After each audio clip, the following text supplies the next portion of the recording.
আজকে জয় মঙ্গলবারের পুজো করানোর জন্য মায়ের মন্দিরে এসেছি। আর তার সঙ্গে সঙ্গে আমার মেয়ের মানসিকও ছিল, তো সেটা শোধ করার জন্য মানে এই মন্দিরে আসা। না হলে আমাদের সামনের মায়ের মন্দির থাকে, সেখানেই আমি পুজো করি। তো এই যে মায়ের মন্দিরে মানে ক্ষীর চাপালাম, মানে পায়েস চাপালাম। তো সেই পুজো হওয়ার পর সবাইকে আমি দিয়ে দিচ্ছিলাম। পণ্ডিতজি বললেন যে তুমি সবাইকে নিজের হাতে করে প্রসাদ দাও। তো সবাই আসতে থাকলো আর আমি দিতে থাকলাম। তো এটাতে খুব ভালো লাগছিল যে আমি সবাইকে দিতে পেরেছি, সব মানে ঠিকঠাকভাবে আমার পেরিয়ে গেছে কাজটা।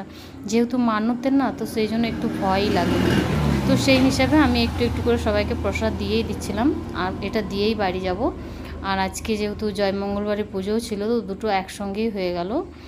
তো এই যে আমি সবাইকে প্রসাদ রেডি করে করে দিচ্ছি। আর আজকে ভীষণ গরম, আর আমাদের এখানে লাইন নেই, মানে আমাদের এফসিআই লাইন নেই, ছিল না। তো সেই জন্য আরও আসতে পারেনি। তাছাড়া অ্যানাউন্স করলে আরও বেশি বাচ্চারা আসে, তো আজকে কম এসেছিল। তো সেই হিসাবে আমি সবাইকে প্রসাদ দিয়ে দিচ্ছিলাম। সবাই খুশি, প্রসাদ নিয়ে সবাই পেয়েছে, আমিও খুশি। তো আমি সব কিছু ভালোভাবে পার করতে পেরেছি।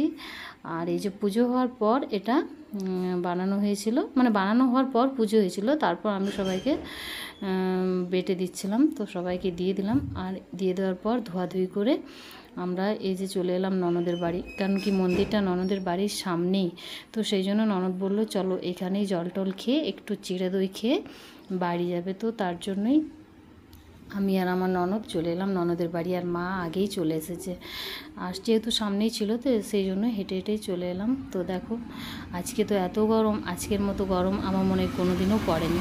তো ভীষণ রোদ লাগছিল, সেই জন্য দেখতেও অসুবিধা হচ্ছে।